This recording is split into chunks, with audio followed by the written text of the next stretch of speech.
Hello everyone, welcome to my mini Bazaar. blog अनि आज चाहिँ हामी जाँदैछौँ नाम्ची बजार अनि नाम्ची बजार जानुभन्दा अगाडि चाहिँ हामी इटरी आइसकेपछि इटरीमा चाहिँ नमस्ते मोमो चाहिँ नखाइ हामी प्रायः जसो इटरी क्रस हुँदैन सो त्यही भएर हामी चाहिँ नमस्ते मोमो खान आइपुग्यौँ हामी अनि सट्ट हामी चाहिँ एउटा मोमोहरू खाइओरी त्यसपछि लाग्यौँ हामी भेटातर्फ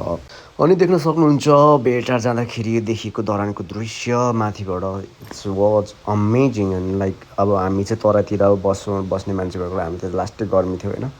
माथि भेटारमा चाहिँ पुरा हुस्स लागिरहेको थियो अनि भेटारदेखि हामी जुन नाम्चीतिर लाग्यौँ तर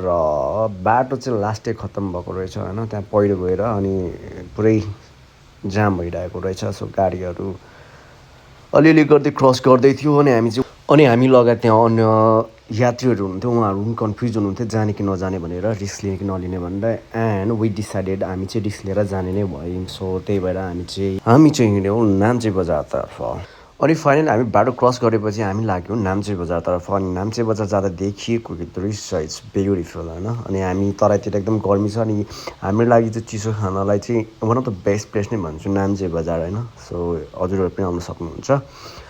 अनि हामी फाइनली नाम्चे बजार पुग्यौँ अनि नाम्चे बजार पुगेपछि हामीले के गऱ्यौँ अनि नाम्चे बजार कस्तो छ भन्ने कुरा चाहिँ I will show in next video त्यतिसम्मको लागि वेट गर्नु होला अनि thank you so much for watching and don't forget to follow me